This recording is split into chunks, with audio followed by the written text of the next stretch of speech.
It's time for the Sports Blitz, the only live-streamed local sports show in Arkansas, with all the latest on the sports stories that matter to you. Welcome into the Sports Blitz today on a Friday. Jam-packed show for you today. I am your host, Weldon Braxton, Matty Lassiter behind the controls, and Mark Freeman, though he is not here in studio, he does join us on the phone. Mark, big timer, what is keeping you out of the studio today? Oh, I'm actually walking around the children's store in Oklahoma City, Oklahoma right now. You guys envy me, I know. Definitely. But we are glad to have you here. Glad you at home are joining us. Mark, you brought up Oklahoma City and Oklahoma. Of course, Kevin Durant flat out tearing it up, another 40-point night. Looks to me like the MVP leader, Mark. I don't know what you think. I know you're a LeBron fan, but what do you think about KD real quick? Yeah, well, you put up 43 last night, I think, and it's getting fun because, the last couple of weeks it's been all about Kevin Durant, and then here we come with LeBron the last few nights. He hit a buzzer-beating three against the Warriors, and he's posting tweets about exactly how many points Kevin Durant has, like he's definitely paying attention. And I think it's getting interesting now. It's a two-man race instead of just LeBron running away with it. I'm looking forward to talking about that. I look forward to it, too. We're definitely going to hit that all the way to the point of some suggestions, Mark, and I want to make sure you're sitting down. Some suggestions that Kevin Durant's the best player in basketball, so we'll definitely have to get your take on that. But last-second shots, Mark, the Arkansas Razorbacks last night had an opportunity to get a signature road win against Missouri. I don't think there's any question it would have been the signature victory of Mike Anderson's tenure. They come up just short against the Tigers, and now I think you have to wonder, where does Arkansas go from here? Because I think there's an element of danger when you put it all together and you put your best foot forward, as they clearly did last night on the road, and it's not good enough to win. Because now, if you're not mentally strong, there's a tendency to say, well, that was the best we could do, and we still lost, so where do we go from here? If you're an Arkansas fan, you're hopeful that doesn't happen, but I think a devastating loss like that could have a dramatic effect if you're not careful, Mark. Yeah, oh, definitely. I think there are two schools of thought on this. There are those who, like you said, oh, man, they put their best foot forward and they still lost. This is the best you can hope for from this team. And then there are other folks who are saying, this team is one play away here and there from winning the game. So the one thing that worries me the most as a Razorback fan is that we've been so bad for so long and lost so many games and so many different. Really, I've tweeted about this before. Arkansas sometimes finds creative ways to lose games, and it's getting to the point to where now it's kind of sad that Arkansas fans are kind of like, okay, well, we lost this one, but it was competitive, and we're not so upset because we were close in the game. And I'm kind of to the point where, I'm on the other side. I want Arkansas to win. When they lose, it's just another creative way that they lose to me, and I'm getting numb to the fact that they kept it close. I don't care. I want to see them win. Yeah, I hear a school of thought. I hear people kind of look at last night. I don't know if it's just their coping mechanism, but they say, well, it's Arkansas. It's a road game. You expected them to lose. And I could go with that if they went out and got their doors blown off by 30. You can just say, well, there's the road again for Arkansas. But last night's loss had nothing to do with the road. Last night they just lost the game. And so I don't think you can say, well, their road woes continue, even though record-wise they do. It's not that they played, poor basketball on the road. They just didn't win, and they didn't do enough to get the job done. And it brings us to our CrossFit Russellville poll question, Mark.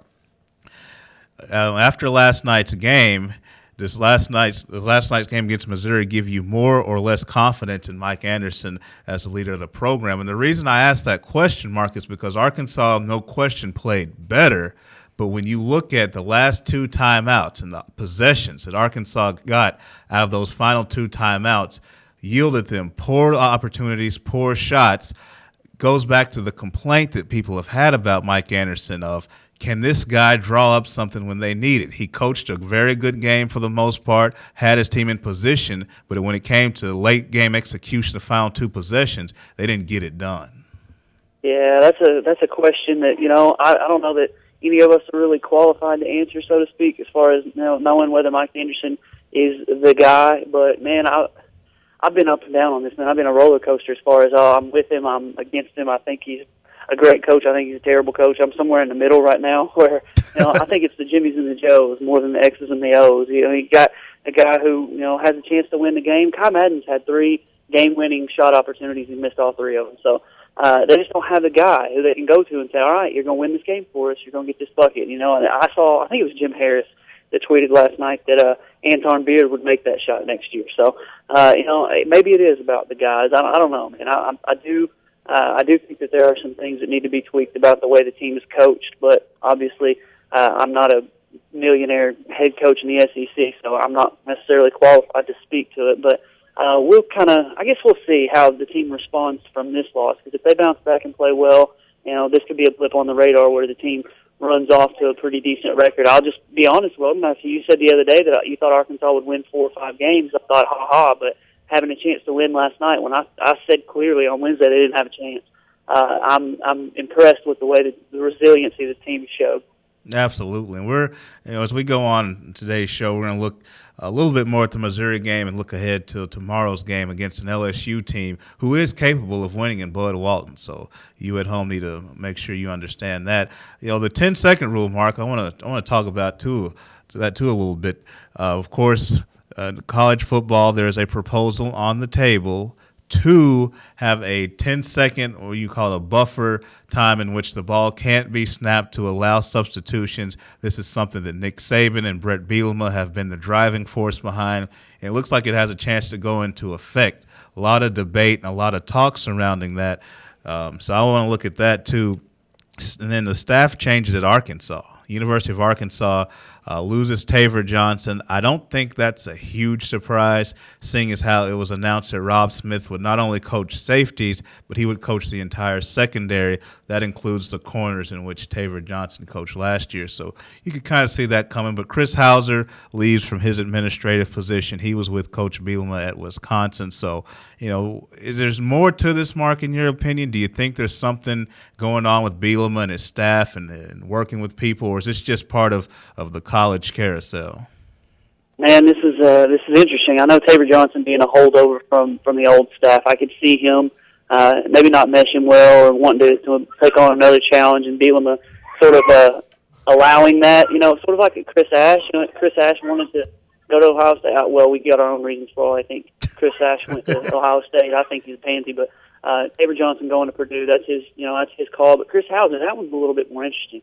Seems to me like Brett Bielema might be hanging the lack of results. And I think Arkansas had a decent recruiting class, and the fact that they didn't get a guy like Solomon Thomas, or that they didn't get a Demetrius Jackson on Chris Hauser. Now, I don't know if that's true or not, but it'll be interesting to see who he replaces him with. If he makes Randy Shannon a coordinate, the recruiting coordinator, if he moves up a guy who I think CBS is the outlet who said Barry Lunny Jr. was a top 5 recruiter in the country. And I don't know if that's the reason that Chris Hauser is gone, or what happens, but I guess it'll kind of work itself out when Brett Bielema decides who he wants to hire. Yeah, just really interesting dynamics with the coaching staff, and now you hear things about how guys weren't on the same page, not players, but coaches not being on the same page last year, particularly on defense. Of course, you mentioned Chris Ash, now Taver Johnson gone, Rob Smith's in, Randy Shannon has changed in terms of what he's been elevated to.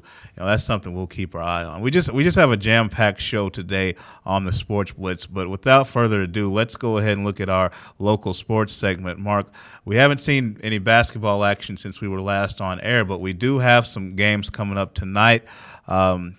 Notable games around the area. Russellville will host Little Rock Parkview. Clarksville will travel to Shiloh Christian. And Mark, is the Pottsville games that tonight, or is that tomorrow against Mena? Do you know? I believe it's tonight, but I'd have to make sure.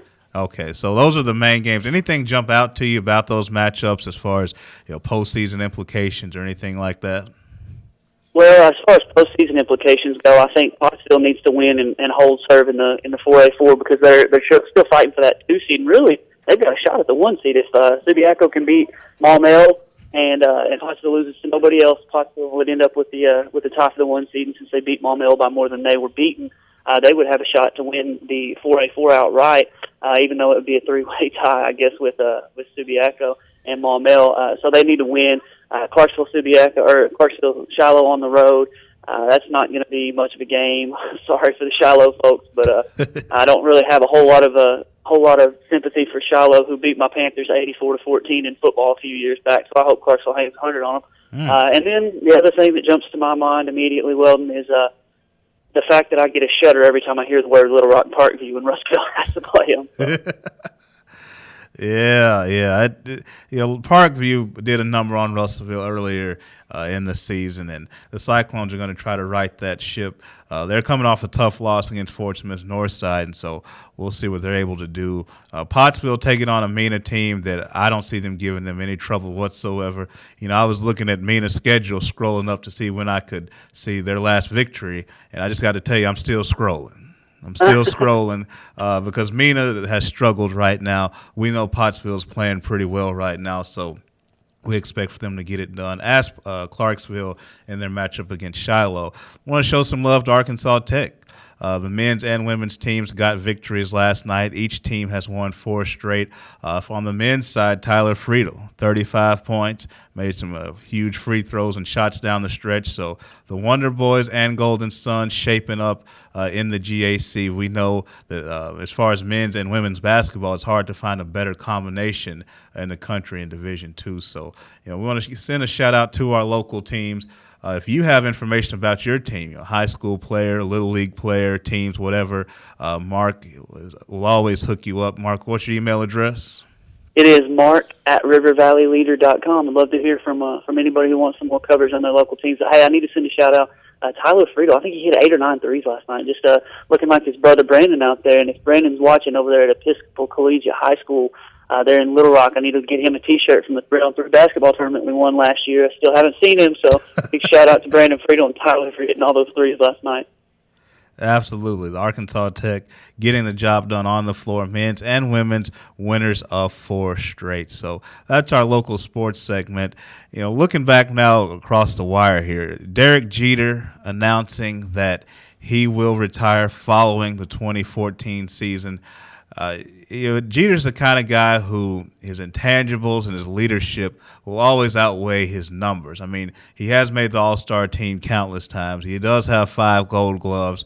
He is one of the better shortstops in terms of batting average, but not numbers-wise what you would say. We did our Mount Rushmore the other day. Mark and I did for basketball. Jeter's nowhere near the baseball Mount Rushmore, but he's a player who, if you've watched baseball, if you've been a baseball fan for really over the last 20 years, Derek Jeter's been a big part of what you've watched. Just the way he carries himself as a professional in the largest market, largest spotlight in the country as far as baseball and really sports go in general.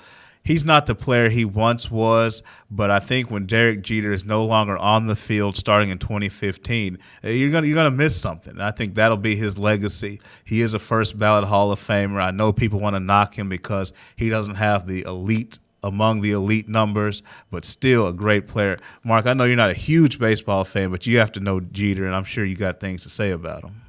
Oh, definitely. You couldn't go anywhere in a baseball setting and talk about the captain and then not know who you're talking about. Derek Jeter he's an all-time great for a couple different reasons. One, you go back to 2001 with the Twin Towers and all that. He became, he was already a legend from 96 on, sort of, all his World Series highlights and heroics, but he just became synonymous with New York and with baseball, and he's definitely going to be in the Hall of Fame. And I've talked to my brother-in-law, who's a big Yankees fan, about his Mount Rushmore of Yankees. And I heard some outcries yesterday about Derek Jeter belongs or he doesn't belong on the Yankees Mount Rushmore, and that's another conversation for another day. But I think we're leaving out. We're burying the lead here with this Derek Jeter Hall of Fame talk. I think he needs to be in the Pimpin' Hall of Fame. Did you see all the women? Oh yeah, I know his list. Yeah. My goodness.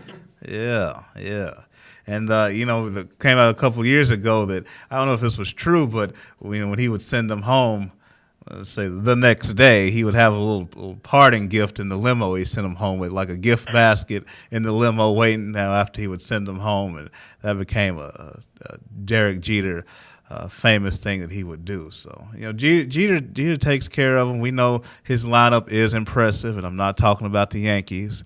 That's what I'm impressed with Derek Jeter. He's first ballot all the way in that department for me.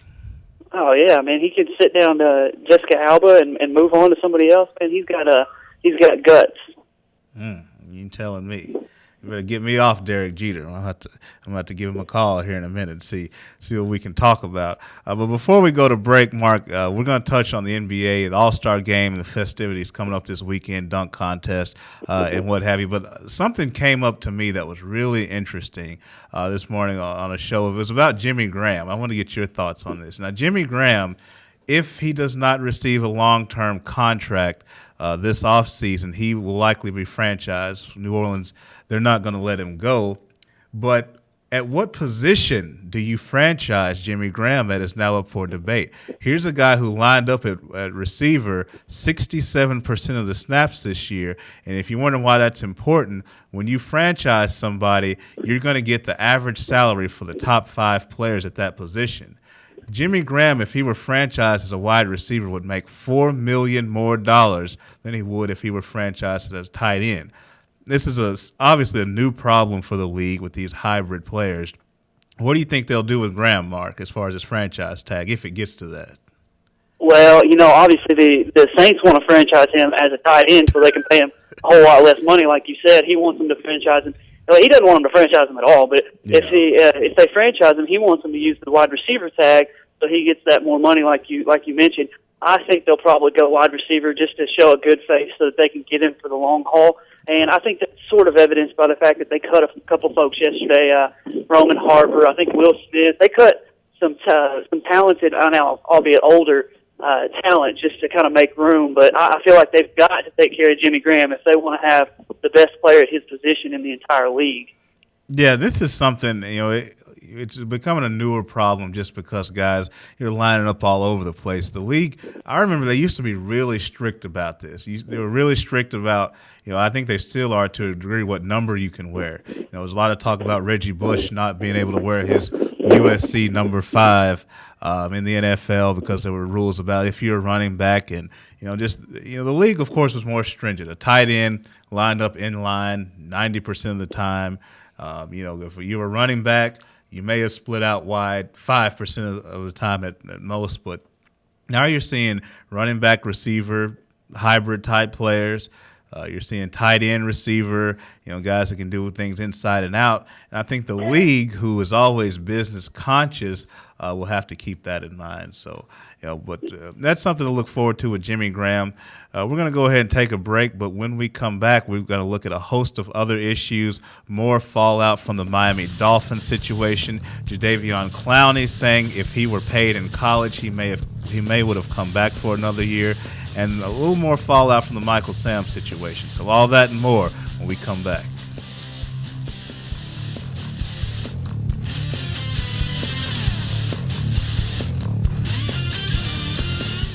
Hi folks, Richard Roberts with Cogswell Motors in Russellville. We've been in business since 1949. A dealership doesn't stay in business that long under the same ownership unless you're doing something right, and that's taking care of customers. We have the largest selection of new Ford, Lincoln, Mazda, and pre-owned vehicles in the River Valley. So if you want the most for your trade, the best interest rate on financing, and the best price on a new or pre-owned automobile, come to Russellville and see us. We're at 1900 East Main, or visit us on the web at cogswellmotors.com. If you didn't count on KARK4 today this morning, here's what you missed. Updated news. Police continue searching for suspects after a home intrusion overnight. Developing stories. It's another piece of presidential history turning up here in Arkansas. And weather and traffic on the force. Friday night, Saturday morning will bring us our next chance rain. Every 10 minutes. Around the clock. Making your day easier. So rise and shine and count on. Count on. Count on. KRK4 today. RiverValleyLeader.com is the #1 local source for instant news in the River Valley, offering HD video and live streaming along with top-notch coverage of all the news and events around the area. The River Valley Leader is the only place to go for all the information you need. Check out the newest local business featured on the site, as well as police news and coverage from important meetings, along with the personal stories, all at one convenient click. Check out rivervalleyleader.com. Today, there are more than 20 brands of cars being sold in America. So to be noticed, Ford and Cogswell Motors have to go further than anyone thought we could. How does Ford stand out above the crowd? Not just with plug-in vehicles like the new 2013 Ford Fusion Energy that gets a projected 100 miles per gallon equivalent, but also with a line of gas vehicles equipped with the innovative EcoBoost engines combining power and efficiency, plus a full measure of technologically advanced features. We invite you to stop into Cogswell Motors today. We go further than anyone thought we could, so that you can go further too.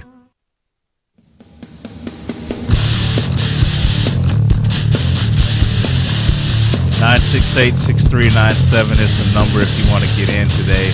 I'm Weldon Braxton, your host. Matty Laster is running the controls here in the Cogswell Motor Studios.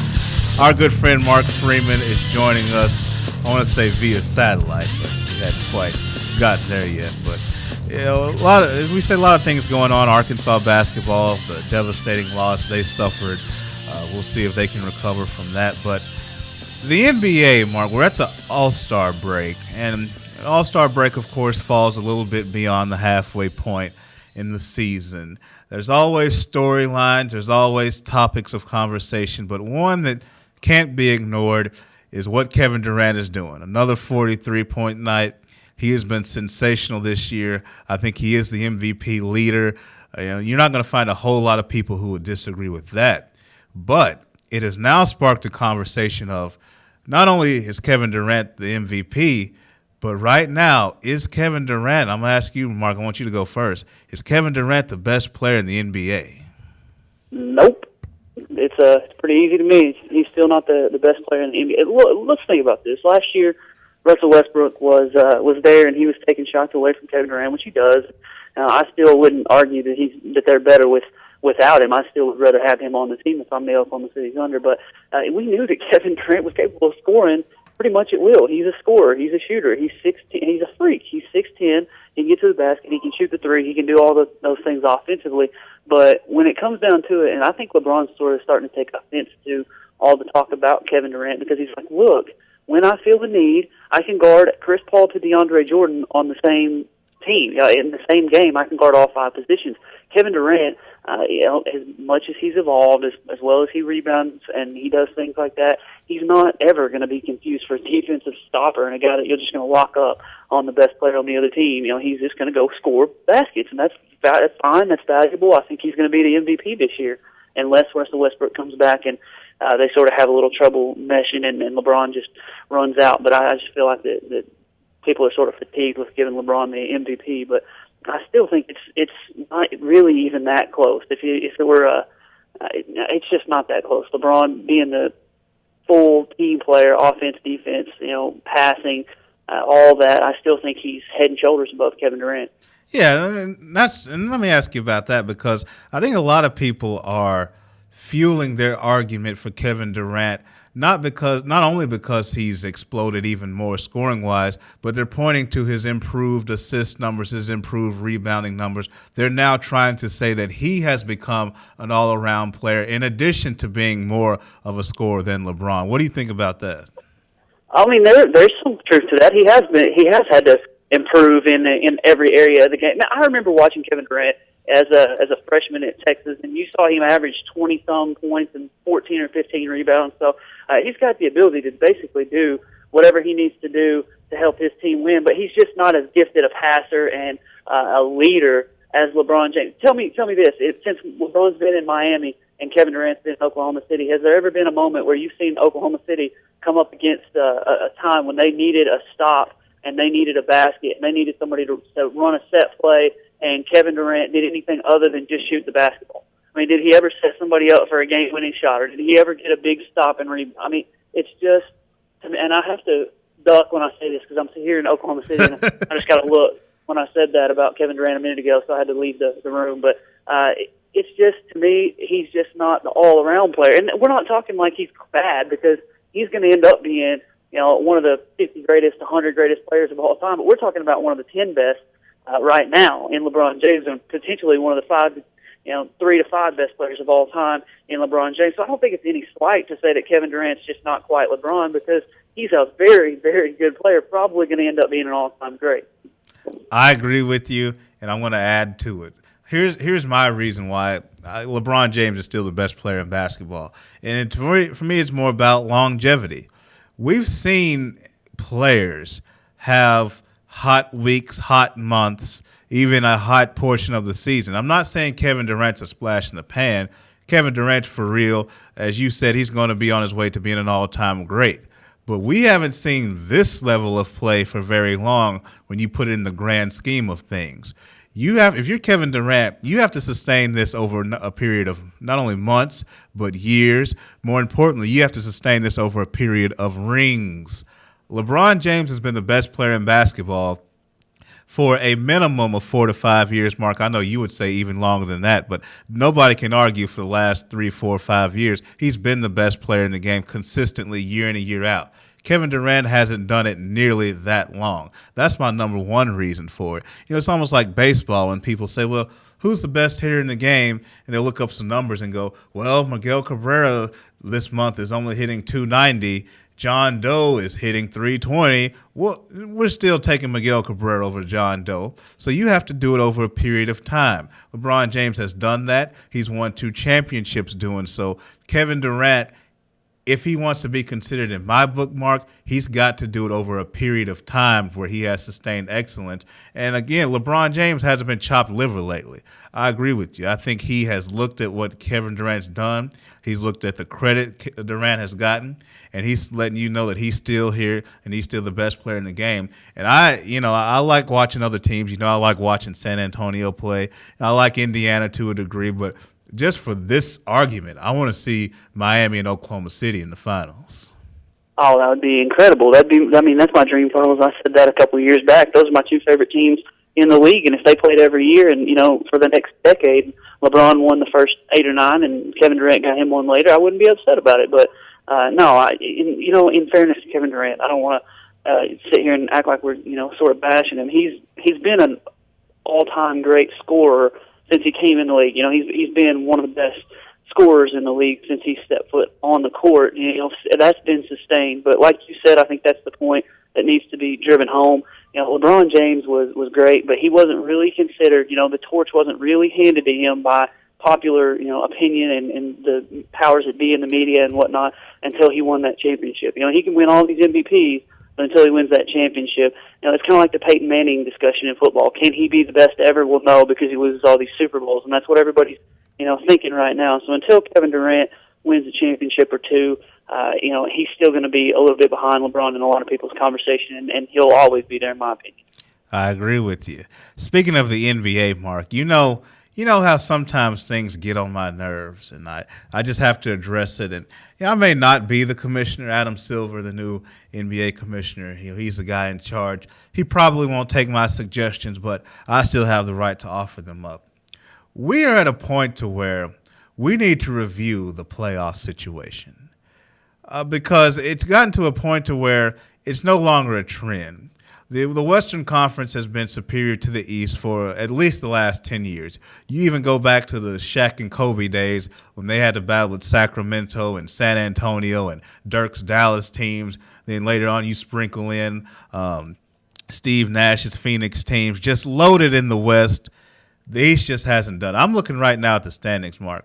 The Golden State Warriors, if the playoffs started today, would be the number 8 seed in the Western Conference. With the same record, playing against tougher competition, if Golden State were in the East, they'd be the number 3 seed right now.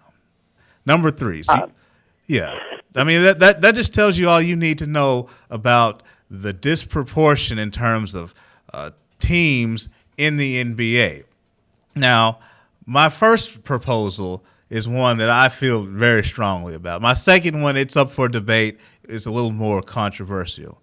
But I'm in favor of cutting the playoffs in half. I don't think you need to see Charlotte right now 7 games below 500 in the playoffs. The Brooklyn Nets are 3 games below 500.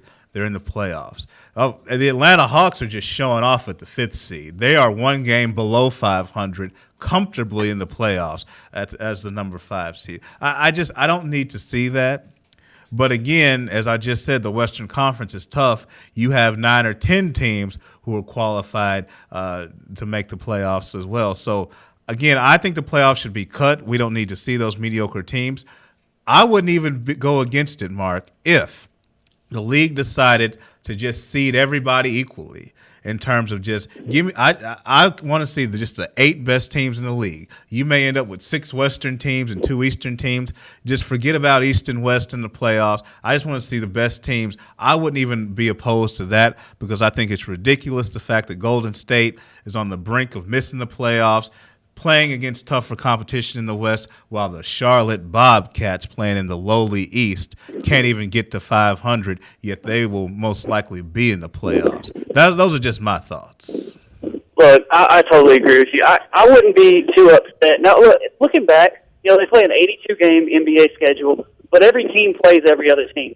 Everybody in the Eastern Conference plays everybody in the Western Conference. Now, they only play them, I think, twice. And when they switch back, and obviously the East plays the East 4 times each, and the East plays the West team two times each. So maybe back in a bygone era, they never played one another, and that it was something else. But now, the fact that you play that each team plays one another, the travel issues and stuff aren't such a big deal. I would be with you as far as just dissolving the East and West conferences and just letting them play the best, however many teams. I don't care how many teams you put in the playoffs, but put the best teams in the playoffs because, like you said, a couple of years ago, the Charlotte Bobcats were in the playoffs, and there was not a person that I saw anywhere that predicted them to win even 1 game in that series. I think it was against Miami, and it was a massacre. But if the Golden State Warriors were in there, it may be a little different. So, I don't know how he does it, whether he eliminates teams from the playoffs, if he eliminates a couple of teams, number of teams from the playoffs, or if he eliminates the divisions or whatever Adam Silver chooses to do. But I think he's got a product that's suffering because some crappy teams are making the playoffs. I'm completely with you. I think they've got to figure out something to fix that, especially in this day and age when travel's not that big of an issue. And, he's already doing, and we got to talk about the 2-2-1-1-1 NBA Finals format. He's already doing some things to shake up the playoff format as it is. So, he's got to do some stuff with that because it's kind of getting ridiculous out in the East. Yeah, it is. And I know people want to point to, those 8-seed teams, they have a chance. Look at what Golden State did to Dallas in 2007. First of all, how often does that happen? And second of all, Golden State, win over Dallas or not, they were not a serious contender. I think they ended up facing Utah in the second round, and Boozer and that physical front line ended up just grinding them out, and they flamed out. But you get to piddle around the regular season. You get to just be up and down, lose, win, whatever. 82-game season, the regular season's already diminished greatly anyway. Let alone letting people get in. And my playoff philosophy, Mark. Teams can get hot. That's great. I just don't think that's necessarily a good thing. I just think you need to be able to accomplish something in the regular season. I still think it needs to mean something. And right now, the NBA playoff format doesn't do that as far as I'm concerned. But you know what? I'm not the commissioner. They're going to make those decisions. So, we'll see where they go with that. But, go ahead. Also, just real quickly to point out, they're not going to eliminate a round of the playoffs just because of the ad dollars that come in from the TV revenue and the fact that they can sell those games. If Miami's playing, it doesn't matter who they're playing. People are going to watch, and they're going to be able to sell those ad spots and the commercials and things like that. So they're not going to eliminate a round of the playoffs, but it is sort of ridiculous when you have to watch them play the Milwaukee Bucks knowing that they're not going to win a single game. It's just kind of, to me, it's disingenuous because it's like, this is the playoffs, this is so competitive, and there's no competitiveness whatsoever. You know who's going to win the game before it even starts, and they're just doing it as a money grab. So I would be for them getting rid of a round of the playoffs if they have to, just to eliminate some of these crappy teams. But I don't know how he's going to pull that off and still make money. Yeah, I mean, we know it's all about the almighty dollar. I mean, and I guess this would still cut into the money, but go back to a 5-game series in the first round.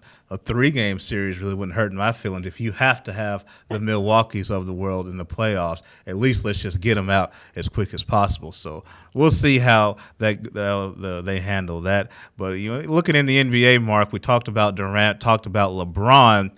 The Eastern Conference right now, if there was ever a 2-horse race, that's what we have in the East right now. Essentially, everybody else is irrelevant if you're not Indiana or the Miami Heat. We expect in late May that it's going to come down between those two teams. A lot of people on the Pacer bandwagon. I think Indiana's good, Mark. I think over the course of 82 games, you could even say they're better than Miami. I give you all of that stuff. They play harder on a night-to-night basis. But I think when you look at a 7-game series, when you look at everything on the line and time for guys to show up big, put up or shut up, I still go with the Miami intangibles, the superstar power, the championship experience, because when you talk about Game 7, when everything's on the line, doesn't matter the fact that you beat the Charlotte Bobcats one night and the Miami Heat were resting players that night and you have a better record than them. It's about can you ultimately get it done in the critical moment. And I still favor Miami. And Indiana's a team who I'm not going to say they're as bad offensively as Chicago was in the Derrick Rose days. They're better than that, but not by a whole lot. And one reason why I never thought the Derrick Rose Bulls teams could threaten Miami in spite of their defense was they don't score enough points. They never could score enough. I never respected them. Indiana's a little bit better offensively. I respect them, but in the end, I still think they go through too many scoring droughts here and there when Paul George is cold to knock Miami off in a 7-game series. Mark, how do you see it? I'm with you, but I'm sort of to the point now where I'm kind of, I don't know, it's kind of hopeful. I'm just hoping that Miami can get Indiana because, like you said, Indiana, they are prone to some droughts every once in a while, but they've sort of built their team to beat Miami. They say, all right, well, we're going to put Roy Hibbert in the middle, and we know you don't have anybody big enough to guard him and to get rebounds over him. So he's going to, get some second chances, and he's going to get some easy buckets, and they pick up Andrew Bynum, and that's a wild card. We'll see how that turns out for him. But I'm not going to lie, I'm a little worried because really it comes down to Dwayne Wade. If right. Dwayne Wade's healthy, I take Miami to win that series pretty much every time until they lose that series because my saying, and I think you and I both subscribe to the same thing. If all things are equal, you take the best player, and right. LeBron James is the best player. He's going to find a way. And honestly, if Dwayne Wade's 100% healthy, I think he's still the second best player. So how do you not go with the 2 best players? But Dwayne Wade's health, to me, is a big, big deal. Can Greg Oden come out after the All-Star break and be the guy that everybody expected him to be? If he can be that and he can keep Roy Hibbert and Andrew Bynum from beating Miami individually, I still think Miami is just a shade better, and I don't think that it's because of something that's been shown on the court this year. I think it's just because of an internal belief that, we're the 2-time champs, you're going to have to knock us off. And I'll give you one example of this. It's something that I've seen personally. I watched Clarksville in high school basketball lose a couple weeks ago to Morrilton. They lost a close game. They shot terribly, but at the end of that game, they're down 5 or 6 points, and they come back, have a chance to hit a shot at the end, but just to look in their eyes that they, we're not supposed to lose this game. Where they had an extra gear that they went to. It was just unbelievable, and they just came up a little bit short. I think Miami has that extra gear that they can come to. That there's just not much you can do about it. And Indiana saw it last year. A lot of people thought Indiana was a better team overall last year, but Miami went to that place to where when they get there, there's nothing you can do about it. And they're just going to go off on you, and I think that's something that may separate them again this year. But like I said, it may just be wishful thinking.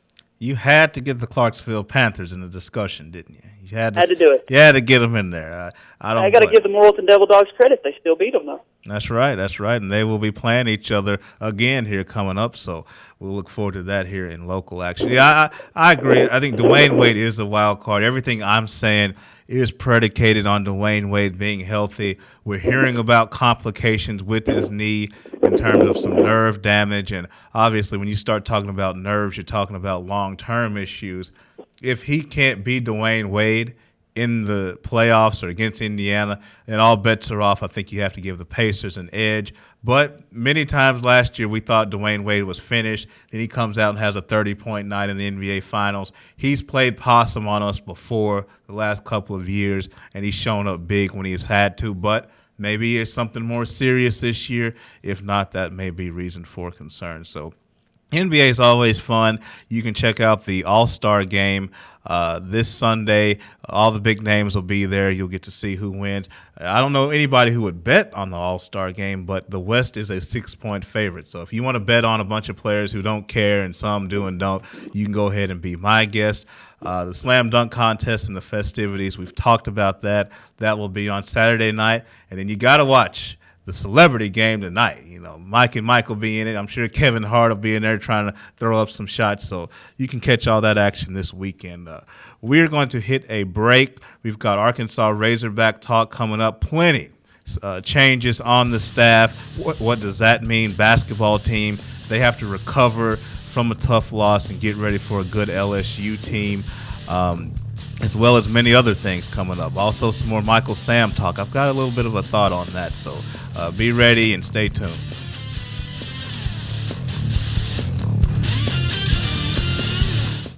Hi folks, Richard Roberts with Cogswell Motors in Russellville. You know, we've been in business since 1949. A dealership doesn't stay in business that long under the same ownership unless you're doing something right, and that's taking care of customers. We have the largest selection of new Ford, Lincoln, Mazda, and pre-owned vehicles in the River Valley. So if you want the most for your trade, the best interest rate on financing, and the best price on a new or pre-owned automobile, come to Russellville and see us. We're at 1900 East Main, or visit us on the web at cogswellmotors.com.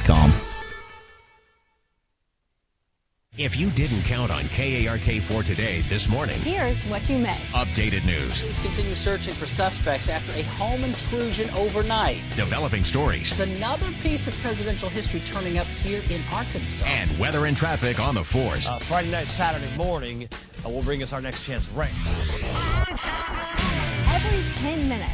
Around the clock. Making your day easier. So rise and shine and count on. Count on. KRK4 today. RiverValleyLeader.com is the #1 local source for instant news in the River Valley, offering HD video and live streaming along with top-notch coverage of all the news and events around the area. The River Valley Leader is the only place to go for all the information you need. Check out the newest local business featured on the site, as well as police news and coverage from important meetings, along with the personal stories, all at one convenient click. Check out RiverValleyLeader.com. Today, there are more than 20 brands of cars being sold in America. So to be noticed, Ford and Cogswell Motors have to go further than anyone thought we could. How does Ford stand out above the crowd? Not just with plug-in vehicles like the new 2013 Ford Fusion Energy that gets a projected 100 miles per gallon equivalent, but also with a line of gas vehicles equipped with the innovative EcoBoost engines combining power and efficiency, plus a full measure of technologically advanced features. We invite you to stop into Cogswell Motors today. We go further than anyone thought we could, so that you can go further too.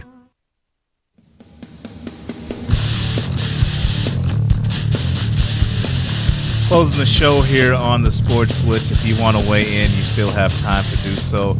You can answer our CrossFit Russellville poll question. After last night's game against Missouri, do you have more or less confidence in Mike Anderson as the leader of Razorback basketball? But before we get to that, Mark, one story that's sort of taken the nation by storm over the last week, and I don't really have a whole lot to say about it. I know you don't have a whole lot either.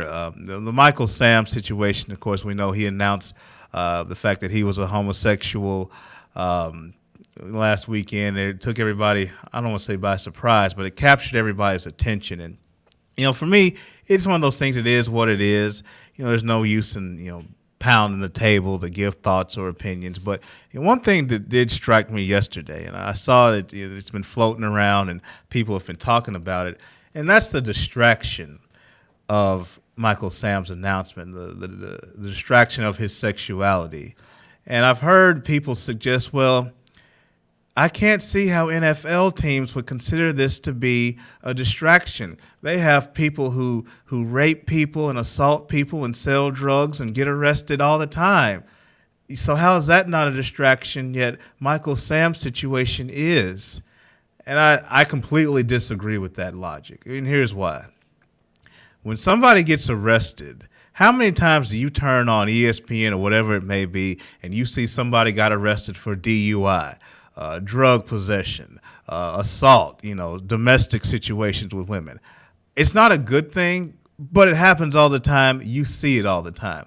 You haven't spent time in a locker room in the NFL if you haven't had a teammate or somebody who has been through an arrest or some type of legal issue.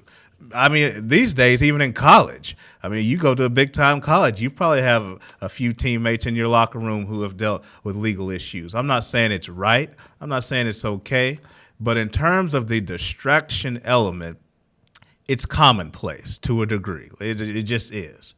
Whereas what Michael Sam's situation is, it's not commonplace. There's a reason why it's a big deal has been made of him being the first openly gay athlete in the NFL, because it's untreaded water. So I don't understand the comparison. Yes, it's going to be a different dynamic. Yes, it's going to have more potential to be a distraction because we have not crossed those waters. I understand there have been gay players in the NBA or in the NFL who have stayed in the closet or what have you, but this is somebody who's open, somebody who has publicly acknowledged it, and it's untreaded water, whereas players getting in legal issues to a degree are commonplace. Mark, what are your thoughts? Well, I agree with what you're saying about the fact that it happens more often, the abuse and the drugs and the types of stuff that other people have been known to partake in or be caught doing in locker rooms, I guess players that are involved in locker rooms. So I do agree with that. I think those things go away. If somebody gets arrested for, weed or whatever it is, and they go to court, they pay a fine, and it's over. He's going to be gay all year long, and you're going to have people thinking about that every single day when they go in the locker room. Do I want to take this towel off? I'm not saying it's right or wrong, but that's just the way a lot of people are going to think. And then the other thing, I think this is not going to sound politically correct, but I think a lot of those things, the drugs and the abuse and the stuff that people get in trouble for, we're sort of numb to it, so to speak. And I don't know where people are in this day and age. Now, I think people have come a long way as far as, in their acceptance of people like Michael Sam, that they may not have any worry or any issue or any sort of second thought about his sexuality. But I think we're numb to some of that other stuff, and I don't know how people are going to react to Michael Sam in the locker room. So in that, I think that there is a distraction. I agree. And again, it all stemmed from the notion that it was the same thing, Oh, you can deal with drugs and arrest, you can deal with this too. I'm not saying, which one is, I'm not putting my personal opinion on right and wrong and all of that. I'm just saying what it is. It's a totally different dynamic, different distraction. So I agree with you on that. And, locker room issues are prevalent everywhere. One definitive problem in the locker room has been what's going on in Miami. We know about Jonathan Martin, Richie Incognito. We understand that it's come out that dialogue between the two were relatively similar, and that Martin and Incognito each exchanged text messages that are beyond PG-13. We'll just call it like that. But now Ted Wells reports coming out that several guys in that locker room harassed Jonathan Martin, if that's what you want to call it. So many ways to look at this, Mark. You could look at, the Dolphins not having control of their locker room. I would bring up the question, and this may be the football person in me talking, this could be more commonplace than what you may think. I'm not sure exactly what happened with Jonathan Martin, but I can tell you there are definitely non-PG-13 things that go on in the locker room. And I don't know if this is something where Jonathan Martin was just so sensitive to it to where he had to come out with it, whereas somebody in other locker rooms in the NFL are just taking what's going on and chalking it up to part of what goes on in the culture. Again, if this was something extremely dramatic, I would understand Jonathan Martin, but I do question whether or not this is typical, whether you think it's right or wrong. The hazing and what goes on in a locker room is just Martin wasn't equipped to take the. What do you think about the new evidence and what we've heard with this situation? There's a whole lot of background to this. And, people have to read some of the stuff and listen to some of the previous comments about Richie Incognito and Jonathan Martin and their relationship in that locker room. For one, I think the Dolphins organization right now is kind of being looked at as a joke, and I agree with it.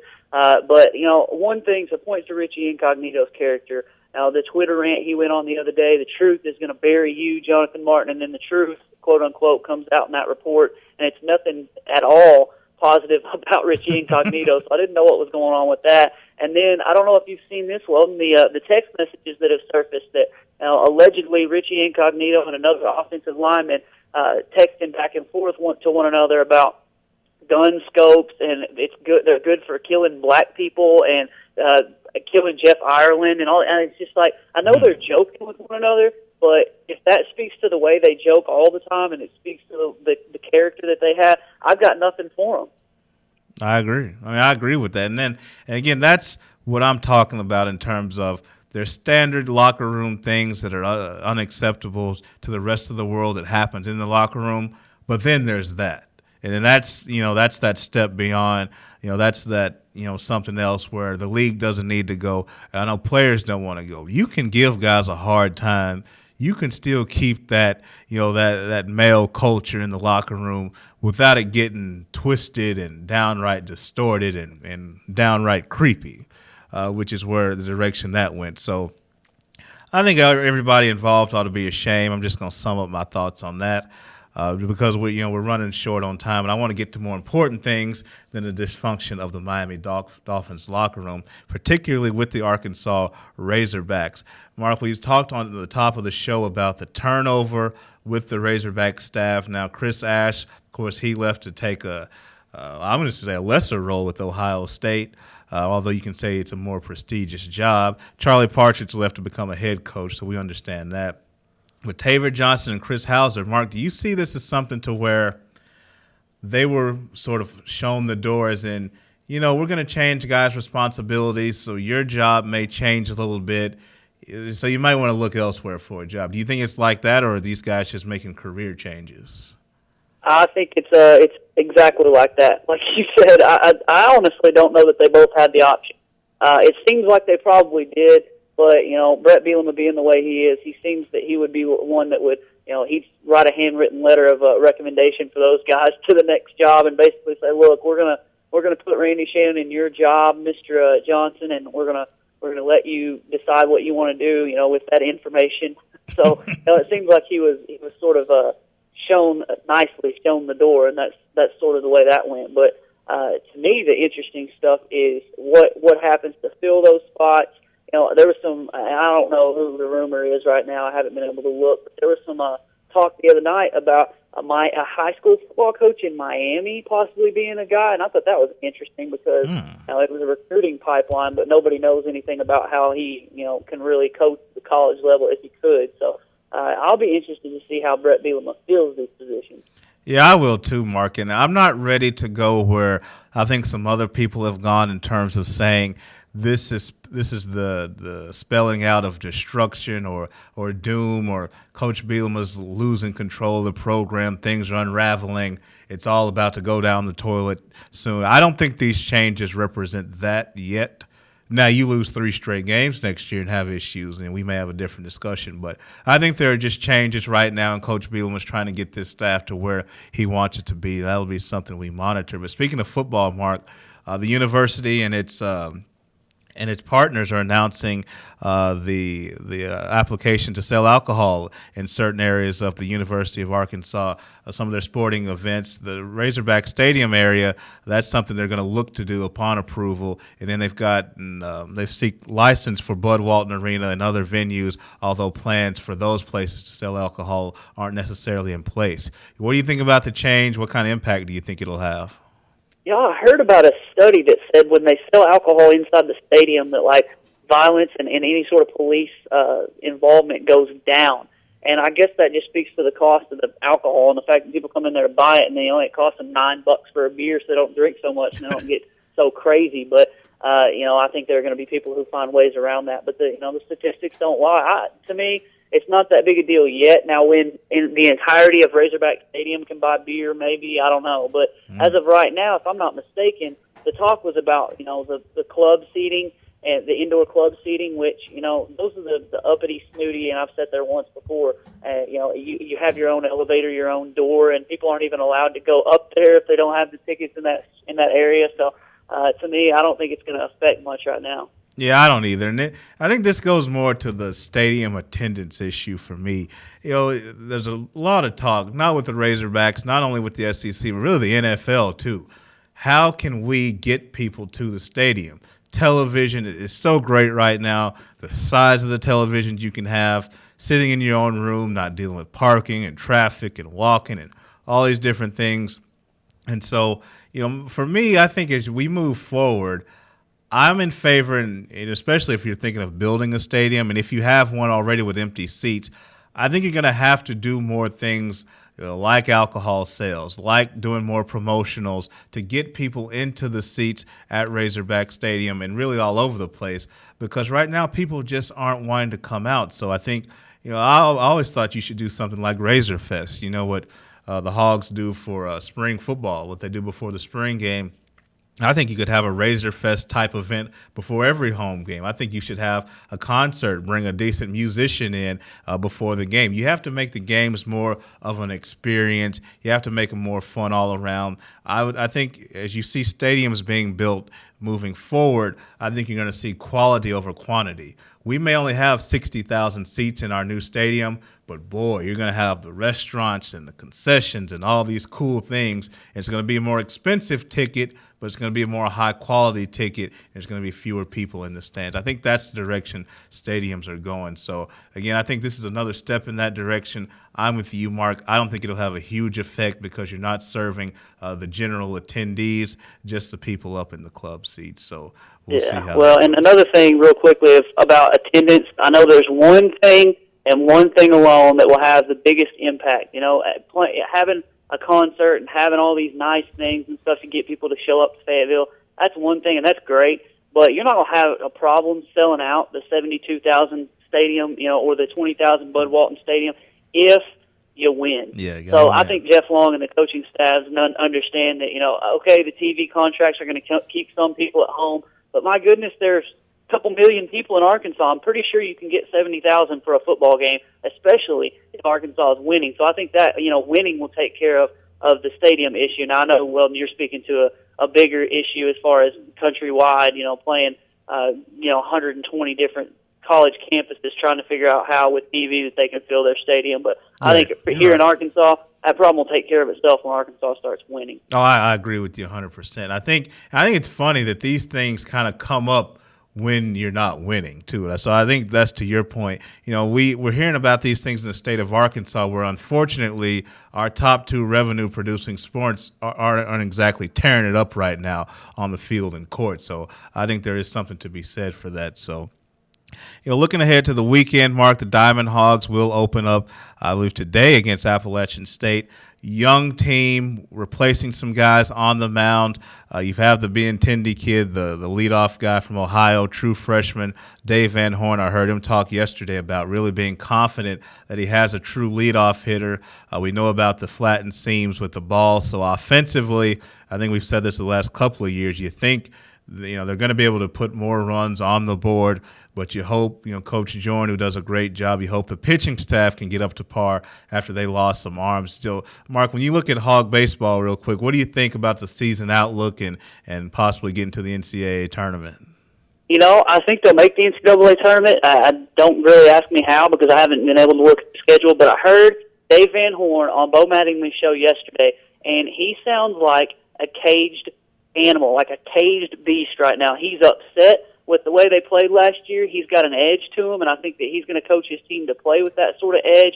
He was talking about how he was mad at players for diving out of the way instead of getting hit by a pitch, and I think this is going to be one of those teams that's dangerous because they don't have those high expectations, but they've got a heck of a team. Dave Van Horn has said more than once, this could be the best recruiting class he's ever had at Arkansas, and we've seen it in time and time again, Weldon, where baseball players come in as freshmen.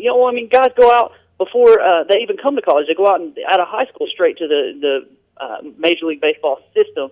So we know they can contribute immediately. So this team, I don't feel like this team is going to struggle as much as a lot of people give them, say they're going to. But I do think that this is going to be a team that's going to be fun to watch because they're going to have that edge, and Dave Van Horn's got them ready to play. I'm looking forward to watching them play and looking forward to watching them kind of exceed expectations this year.